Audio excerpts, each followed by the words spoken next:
Ladies and gentlemen, good evening. Welcome to the Lest We Forget World War II Museum in Louisville, Texas. I am the owner and curator, George Cohn. Let me preface by saying if any of y'all have interest in this, I have a museum that I try to maintain the memories of our soldiers. If y'all have World War II souvenirs, I'm interested in them for the museum. So I'm going to talk about a gentleman tonight that was an infantryman in the Pacific Campaign. I met him in Dallas and went over to his house.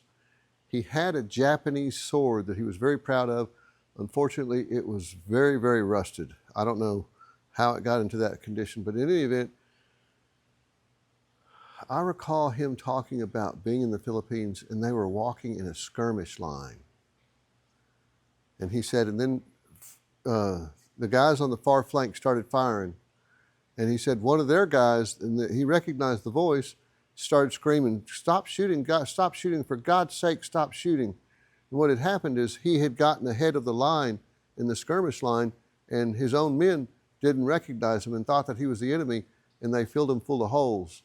And anyway, that shook that old man up, and he told me about it. He had mentioned one night, he said that the Japanese used to sneak into their lines with a bayonet or a sword and try and stick guys in their holes at night. And he said one night a Japanese fella had gotten stuck between the lines.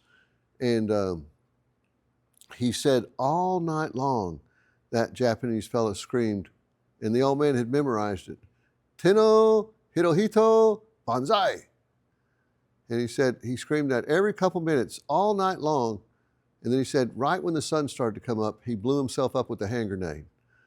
I asked a Japanese lady what it meant, and she told me it meant "Long live the Emperor, Banzai."